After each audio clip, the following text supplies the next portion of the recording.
Welcome back to Sea Bites, everyone. Today we've got a nice little bite about... A little morsel for your morning, perhaps? We always talk about security and security things, and we always say we need to get a security person on, which we will. Just bear with us. But today is not that day. Today's not that day. But we still got a very interesting article today. This one is called Bypassing Airport Security via SQL Injection. SQL? You mean SQL? SQL is another way, yeah. Yeah, I get it. Query language? Structured query language, my favorite. What happened to the first one?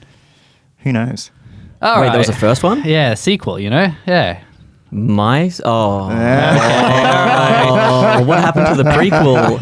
What about the prequel trilogy? He got there in the end. All right, so I never thought slow morning for us, apparently.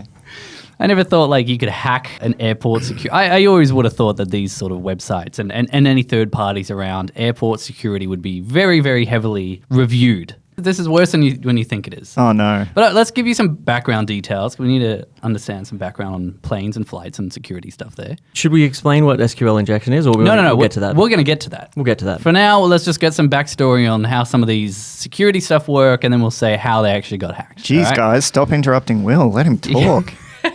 I'm the host on this one. All right, this is an article by Ian Carroll.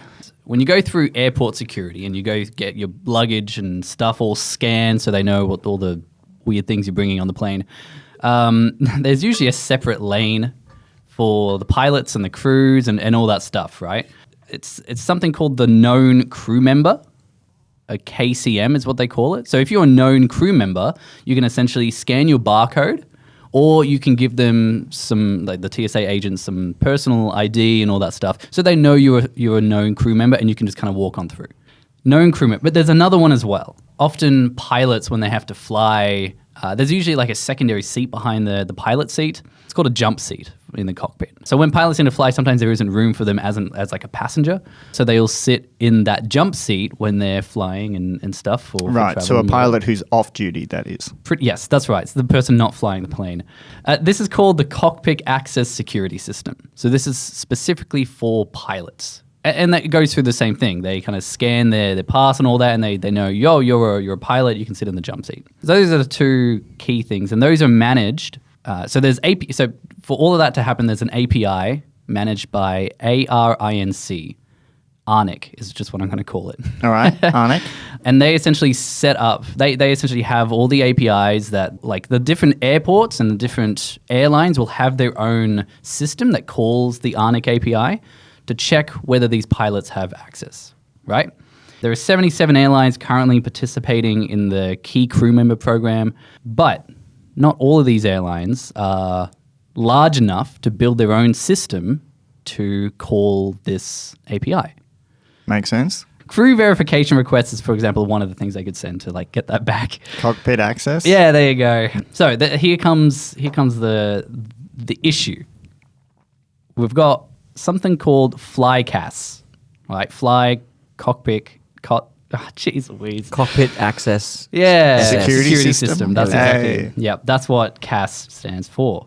I'm just going to call it CAS. Crew member verification, I'll say, but I'm just going to say CAS because clearly I can't say that word. That's all right. But essentially, they're a service that lets smaller airlines pay for it, and they'll set up a page for you, and then you can log in, and that's how, and they manage that call to verify. Yeah, makes sense. Why build your own when you can pay for one off the shelf? Yeah, exactly. When you're small, I think it makes sense. But the problem is, they were very, very easy to hack. So this person, they with only a login page exposed, we thought we had hit a dead end. But just to be sure, we tried a single quote in the username as a SQL injection test and immediately received a MySQL error. This was a very bad sign, and it seemed the username was directly interpolated into the login SQL query. Sure enough, we discover a SQL injection. So now we can talk about SQL injection a little bit. But this is a pretty big thing. We're talking about a system that can verify you as essentially a crew member or a pilot. And if you can hack into that system, you can just walk onto the plane. I mean, your security check is that, let's just say, for argument's sake, I don't know if this is the case. Let's just say it's either a key fob or a swipe pass. So I got my swipe pass. I go to board the plane. I smite my thing. It goes green. They're like, "Oh, cool. You have authorization to be here." why aren't you in uniform? I've got my key pass. Yeah, I'm here. That's presumably, and I mean, surely you probably got an ID to get through security, but let's assume. Yes, but this system also lets you add a photo. It lets you it add gets so much worse. Yeah, you can literally just take a photo of yourself. Wow, look, I don't know, I didn't look at the system, but from this article, it's very clear. Like, you can just go in, create an account. They won't send you like the barcode itself. But if you were able to, you could change the details, put your name and photo for someone else's barcode. I'm going to assume if you've been able to figure this out, you can probably figure out how to print your own barcode. That's exactly it. It's pretty deep. All right. So this is bad. So what is SQL injection was the question that our dear Seamus was asking for our listeners. I actually wanted to, before we get onto SQL injection, can anyone identify, maybe in the audience or everyone in this room, identify how they might have been able to deter the hackers? There's something that really popped up in my mind when they said, what happened when they put that string in? Oh, yeah. It came up with the error page, but what it could have come up is like, you've just been found by the TSA. We're coming to get you, or maybe something else, or not even show the error string, right? Just bingo, right? Like they could have just Yeah. This is what I wanted to call out was security through obscurity. Yeah, that's exactly right. Yeah. Like exposing the error directly back to the consumer it's exposing the internal operations of your system, which tells hackers something about your system that they can start to leverage, and then they can pivot from there and start to figure out little different attack vectors. So that's something that we do is that if we get a server error, it's just a 500. It's an internal server error. You don't want to expose, like if you try to log in and the password and the username is right, but the password is wrong, you don't say wrong password. You say incorrect credentials. You wouldn't say username is right, password is wrong, because now they know that they've got something right.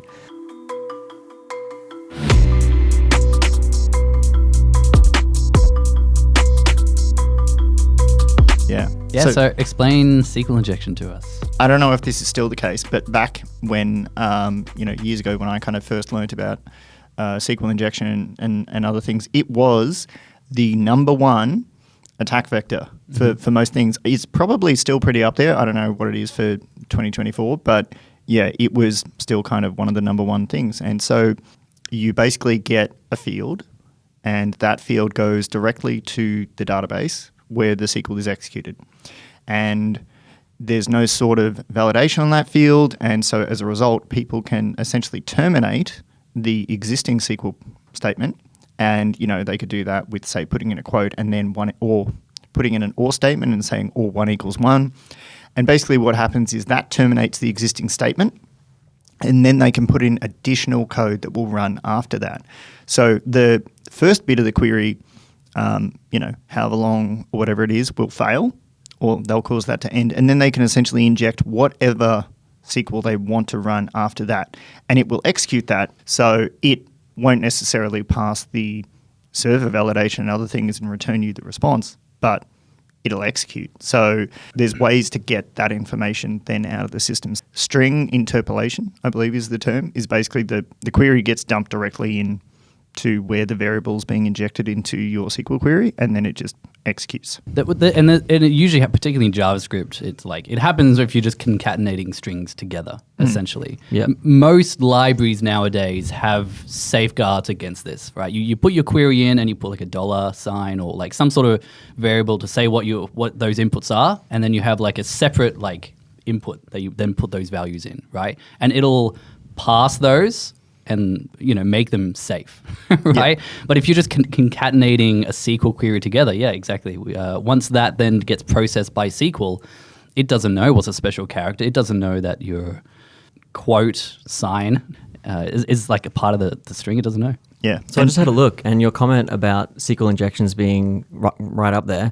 March 2024, there was an article that came out from ecouncil.org, and what did they say? They said, based on Karmai's report, it is demonstrated that SQL injection currently represents about 65.1%, almost 2/3 of all web application attacks. There you go. So still probably the number one. I think the other ones, there was cross-site scripting and, what was number 3? Yeah, XSS is right up there for sure. Yeah, I want to say it was like session stealing or something. Those were like the top 3. I'd hazard a guess that like, what is it called when it's like social network hacking?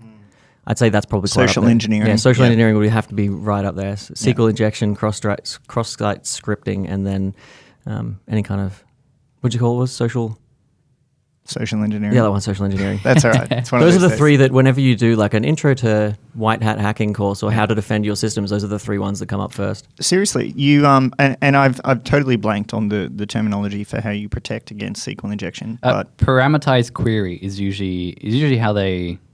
Usually when you're entering something, it's a parameterized query, and you can put like question marks. yeah, and it For the queries, and then you can like add them in after. yeah. So there's let's just say in .NET, for example, right? C#.NET, it will allow you to just dump it directly in the query and just run it, like because you can construct a query and say, hey, I just want to run this string query directly on the database, right?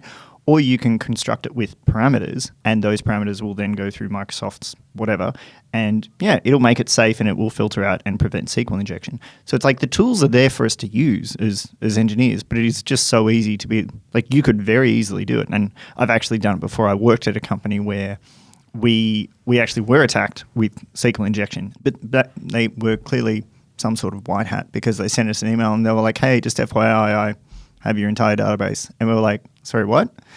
The tools are there so that if you find something that, has a SQL injection problem, it's like, yeah, you can just instantly get access to everything. It's insane.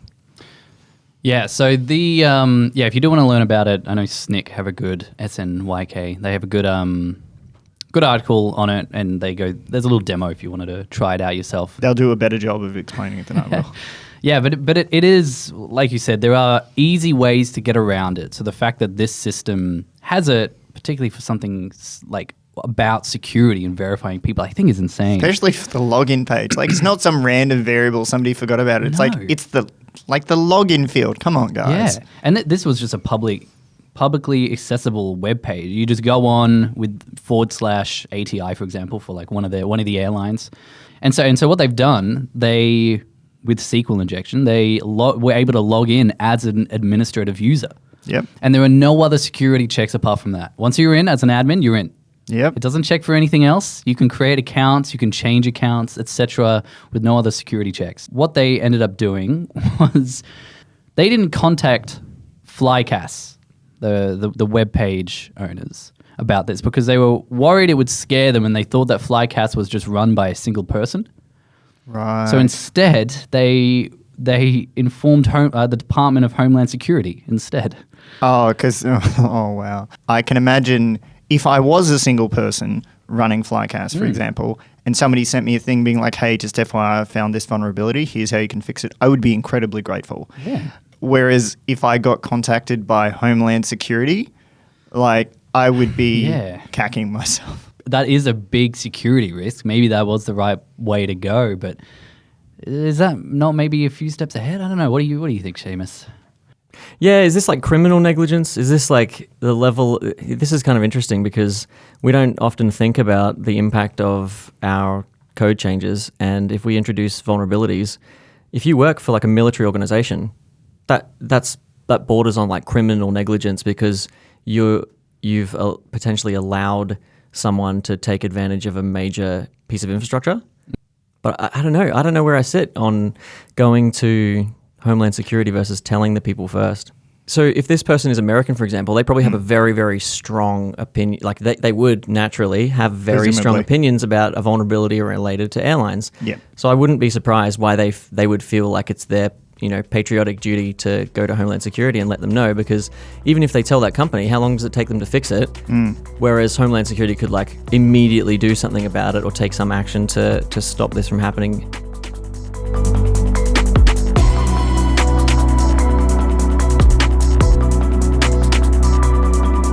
This doesn't really stop here because they disclosed this to the government. Yeah. They acted like the government. I don't know how to. Essentially, so Flycast was subsequently disabled for both the KCM and the CAS system, and later appears to they've fixed the issue. However, instead of working with the people who disclosed the issue, the Department of Homeland Security stopped responding to them, and the TSA press office issued dangerously incorrect statements about what the vulnerability was, denying what they had discovered. They said essentially that this vulnerability could not be used to access the KCM checkpoint because the TSA initiates a vetting process before issuing a barcode to a new member. That's kind of what I mentioned at the start, right? They can either have their barcode, but if they don't have their barcode, they can just enter their employee ID. They don't have to have their barcode with them. And that was a problem. They then reached back out to the Homeland Security saying that's not right. They don't have to have their barcode. And they ended up taking away the part in their website that says that they don't need the barcode. They like deleted that from their website, denying that could even happen. Today on things not to do. Yeah, like they're trying to deny that this was even possible. I guess it doesn't look good for Homeland Security to be like, all right, yeah, we were hacked, and then we fix it. I mean, maybe denying it is like the more political way to go about it, to be like, keep your image safe and make sure people aren't scared that this could happen. Yeah. Because I feel like part of that is also making sure that the people still trust you and keeping that trust. And also discourage other hackers, right? Like you're like, no, the issue's been solved. There is no issue here. Then hackers will be like, oh, well, I'm not going to look at that one then. Whenever we hear these stories and the person who identified it doesn't get like a big pat on the back and congratulations and stuff, I always feel a little bit like I feel personally hard done by. Like I'm just like, these people are doing the white hat thing, right? Like they could easily flip that coin and go in the other direction, but they're trying to do the right thing. They could have gone and sold the information on the dark web, right? Yeah. I mean, the least you could do as an organization, especially something as big as TSA or as Homeland Security, is acknowledge the person's hard work. Yeah. Just cutting off communication. I don't know. Maybe it's just, again, it could be a security thing. Maybe it's just standard operating procedures. Assume that this person has further malicious intent and just don't interact with them. Well, I suppose that's the flip side, right? Like if you said, if you put on you're someone working at Homeland Security, right, and somebody's reported this issue, do you really want to tell them that we're remediating the issue? Like any information you give out, is that not potentially revealing? No, I just meant like thanks. Like thanks for your hard work. Yeah. Appreciate this information. We will take control of this from here. But they could say that and then cut off like that could be. It sounds like they were just mid-communication and just stopped replying to his, it's hard his to emails. Know, right? But yeah, we don't work for the government. But I can easily understand how an organization like that would have procedures that are, this person is a hacker at the end of the day. So the more you talk to them, the more interaction you have with them, the more engagement with them, the more you're potentially opening yourself up to other issues. This article I did find on Reddit. So one of the comments on here was, disclosing vulnerabilities to the government is not something I'd ever do. Remember that journalist that got sued for viewing teachers' SSNs by pressing F12 to hack? I don't know that story, but I'm sure something really terrible happened to them. But technically, this is illegal on a very high standard. We're talking about hacking into an airline. Regardless of white hacker or not, it is illegal, and so I guess they could try and do something about it. I don't know, risky, but still probably the right thing to do, right? You got to inform them. That's what I mean. Whenever you're dealing with like a white hat person or a bug bounty person, they find these stuff. That's why I feel like you should just be nice to them. It's like sending your food back at a restaurant, right? Like when someone's got the power to mess with you in ways that you really don't want them to, the last thing you want to do is like upset them. Yeah, doesn't make sense to me. Because this wasn't part of like a bug bounty. This was just someone going and hacking a site and being like, oh, hey, this happened. Actually, where did this all start from? Because they said they just tried it. Why were they doing it in the first place? Like they found this web page randomly and then were like, hey, I wonder if I can SQL inject. And then they're immediately like, well, I can. That's a problem. Like maybe they're just very passionate about Homeland Security. And they're like, I don't want anyone to ever repeat, what happened. Yeah, they don't go into details into why. They just said, like, Sam Curry and I spent a lot of time waiting in airport security lines. So they might have just been curious about how the systems worked, Googled it, found these websites, and then they were like, well, I don't know. Now I imagine them just plugging in to charge while they're waiting for their plane, and they're like, plane. I wonder what their security's like. Anyway, that's the end of that article. I thought that was really fascinating. So there's no more details? No, that was it. They let them know it got fixed, and then they essentially stopped contacting them, pretty much. It surprises me how such a high important system can be so vulnerable to a very simple hack. And like you said, even not just the SQL injection, but also showing the error as well. Like you said, that's a very easy way to at least obscure it. Because the SQL injection could have been there, but if you'd obscured the error, right? Exactly. Like just said, hey, something went wrong. You're like, oh, okay. They probably would have stopped. Yeah, and like they might have kept trying, but at least it does obscure it. It does discourage them a little bit. So I just thought that was really interesting. And also, if you're interested in SQL injections, this is something you can read about, and it's not very hard to test if sites are safe from it as well. And there certainly are tools out there to allow you to exploit it. I know that for sure. Yeah. For anyone From curious first-hand about how to experience. prevent these kind of methods, esecurityplanet.com has 5 key methods to prevent SQL injection attacks, which includes filtering your database inputs, Yep. restricting database code, restrict database access, that seems obvious, Yep. maintain applications and databases, so keep databases fully patched and updated, Yeah, that makes and sense. monitor application and database inputs and communications. Wow.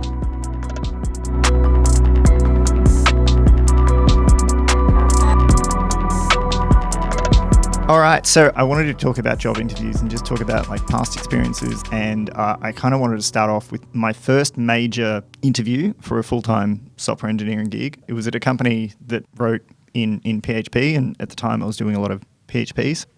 So I go in, I'm like in suit and tie, kind of like a 3-piece, and it was a really hot day. And I was running late because I got the address wrong somehow. So I ended up getting there. I'm a bit sweaty. I'm hot. I'm already out of my comfort zone. I'm kind of running late. Everything was going wrong from the get-go. And then I have this interview where I kind of sit down with 2 of them, and the CTO was the cockiest dude I think I've ever met. And, you know, that was really coming across. So it was just a kind of back and forth generally. And then, you know, I clearly said something that they're like, why don't we just start writing some pseudocode? And it kind of threw me because I was like, oh, this was meant to be just a chatting interview, not we're going to start writing code. So I kind of started trying to write code, and then I was like, oh, that's not pseudocode. And like, oh, the whole thing was just going downhill from the get-go. But did you get the job offer? Oh, certainly not. Like, it was through a recruiter, and I said to him, I like asked a question. I was like, oh, so what's the salary? And he was just like, well, talk to the recruiter about that. And I was like, what? I was like, you won't even tell me like your starting salary and benefits and this? And I remember asking, oh, so what about overtime and this and that? As if it was a badge of honor. He'd been like, oh, well, sometimes you have to work late. When we did X release, you know, we were here working for 30 hours straight, you know. And I was like, that's not the flex you think it is. Yeah, you shouldn't be like, well, yeah, you probably will work late and you should get used to that.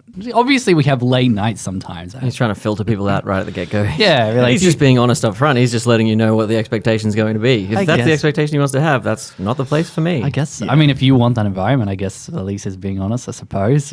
Any stories from you, Seamus? Yeah, I mean, I have an example of a fairly bad one. Yeah. I was only like 17 or 18 or something, and this was me applying for my first like intern software engineering job where I was trying to get some in-role experience. And they grilled me very hard, and it was like 5 people on one side of the table with just me, this 18-year-old kid with my printed out resume in front of me. And I remember one particular thing where I mentioned a job that I'd had for maybe 2 months or so, and they seemed confused, and they pointed at my resume because there was no gap between the 2 jobs that I'd had for that period. It was like, this job ends in January, this job starts in February. And they tried to say that I was committing fraud and that I was being fraudulent in my application, putting me under like a lot of pressure, making me feel like I'd done something illegal. And I walked out of there with like tears in my eyes thinking that, you know, is this what the real world is like? Is this what interviewing for software engineering roles is going to be like? They called me before I'd even gotten home. Actually, I was on the phone to my partner at the time, basically just saying how shocked I was and how rough that experience was. And I hung up, answered the call, and they offered me the job. What? Yeah. That's wild. What whiplash of like... Apparently, they were just putting me under pressure to make sure that I was able to handle the kind of pressure that I would have to deal with. Wow. Okay. At a small, family-owned software company.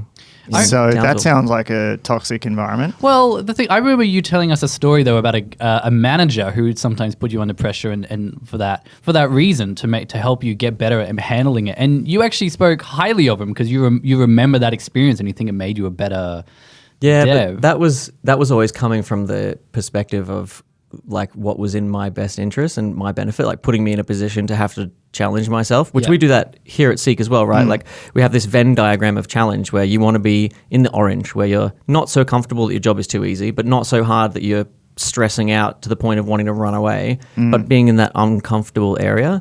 And I think that's what he did really well, was being able to just put me in the right spot where it was outside of my realm of comfort, but not so far out that I didn't want to wake up and come to work the next day. And where do you put this interview? Oh, so far in the red, it's black. Like you've lost all shade of red. We are in the abyss of nightmares, and it is deep black. Yeah, wow, okay. Very, very interesting. Yeah, and that interview did not have any of the hallmarks of what I would consider a good interview process now. Like there was no whiteboard designing, there was no pseudo coding. It was just 5 people sitting across a table from me, grilling me on engineering questions or software questions about SQL and things like this. Things that like I'm applying for an intern role. Like okay. You know what I mean? This was like a role where I'm supposed to learn how to code through helping them do like UAT and testing and writing test scripts and stuff like that. Oh, man. Yeah, did you take the job? I did for one day. Whoa. I took the job. I worked one day. We had the staff Christmas party, and then I quit. That's a boss move. Too much pressure. Too much. Wow. So the day in the office was pretty chaotic and hectic outside of the... Oh, I took a phone call from my partner at the time about something, and they got upset. What? But I took a phone call during work hours. Oh, wow. Yeah. Yeah, wow. That was the interview. I was like, okay, fair enough. Benefit of the doubt. It's a good opportunity. I'll take that opportunity. And then when they were like, you can't answer your phone during work hours, I'm like, I am a human being. Wow. Yeah. You do not own me. This isn't the government. You want me to do 8 hours? I'll do 8 hours. Yeah. Don't tell me when. They were like scared you were like reading code, divulging secrets, you know. Like That was a very millennial answer. You want me to do 8 hours? I'll do 8 hours. Don't tell me when. If I want to work from midnight to 8 a.m., that's my prerogative. From my personal experience, I certainly found entry level roles just having that personality that, you know, a little bit, you know, easy to talk to, open. They're looking for people who are eager to learn and grow and easy to deal with. Yeah, I feel like that can help a lot in an interview. Just speaking personally, I've always found those early interviews for myself, they were relatively easy because I'm quite a bubbly person. And I know not all engineers are like that. I'm not saying everyone can do that. Trying to learn how to be a little bit more relaxed. Like I go into interviews super nervous, but trying to control that, keeping yourself, you know, finding something to help calm yourself down beforehand. It's interesting that you say that because when I was at uni, that was one of the things that they called out. You know, obviously they're trying to make you employable, and one of the things that they highlighted is that they gave us a number. I can't remember what it was, like 70%, something like more than 70% of your job as a software engineer is about communication. Yep. And over time, I have learned that to be more true than I could possibly imagine, whether it's the way that your code communicates or the way that you communicate with each other. People like myself and Will and Elliott who have fairly, you know, good social skills, and we're quite outgoing and we're able to sort of like bring people together and engage with people we don't know. If you're able to make people comfortable and sort of break through that, you know, you're an interviewer and I'm an interviewee, that relationship, we're just two people asking each other questions and understanding a little bit more about the world. Suddenly, I've found people become very receptive. And I think that has played a huge part in probably every role that I've ever gotten.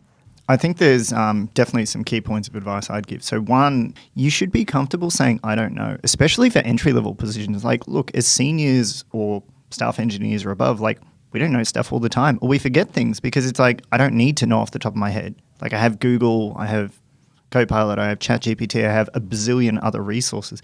I don't actually need to know the answers to everything. That in itself is really good advice because it shows the interviewer what kind of character you have, that you're open and willing to admit where your gaps are. Yeah. And like you said, we have Google, we have YouTube. You don't need to memorize things anymore, right? Like we have access to a wealth of information to be able to teach us things. And I think if someone asked me a really hard question, I don't know, but I could definitely learn. I agree with that, but I also think when you're certainly higher up and when you're doing more senior roles, there is an expectation to know a certain amount. And I think knowing those things can set you apart. You know, being able to kind of, you just know it. I don't need to Google it, which I think for myself, I can struggle with because I'm a pretty dumb person who forgets things all the time. So I generally like interview questions will come up. I'll be like, I've done this. I know how to do it, but I can't tell you how to do it because I will need Google help.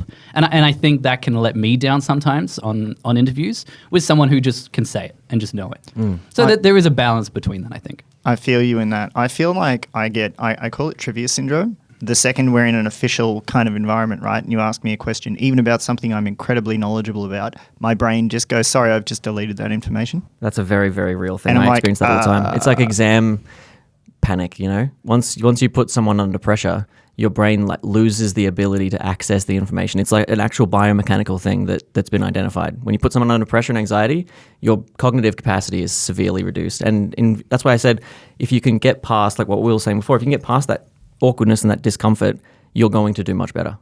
Everyone's going to have an interview where they flub it or where, they just don't gel with the interviewer. But be comfortable being yourself. Relax. Make sure you're comfortable saying, I don't know. That's just good general life advice, right? Be willing to find out. Like, don't just say, I don't know, and give up. Be able to say, like, look, I don't know now, but I can find out.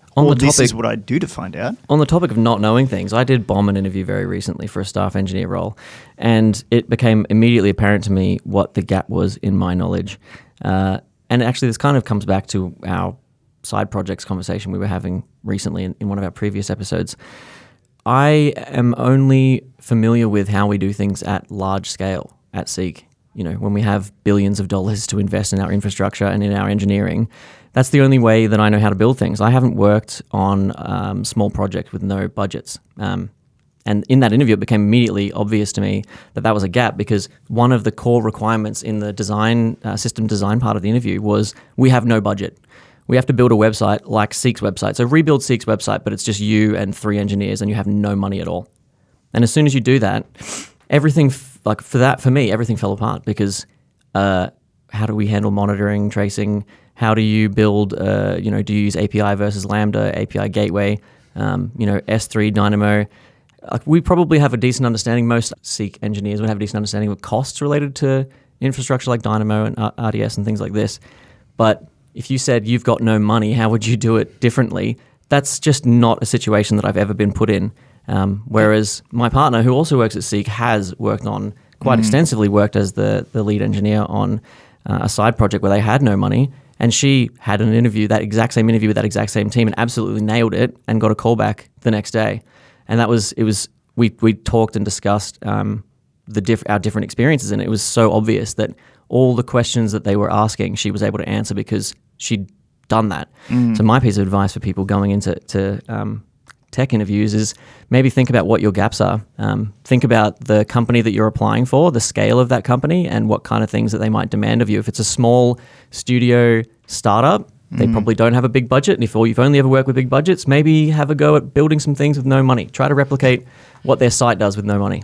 What I'm hearing is you're just too smart. You're like the Snoop Dogg of engineering. You're like, I need billions of dollars to get my ideas off the ground. If you can't give me that, I can't help you. Then I can't work here. Amazing. Thank you very much for joining us on another episode of Seek Bytes. We will catch you next time. Yeah. See you next time. Cool. Thank you very much. Goodbye.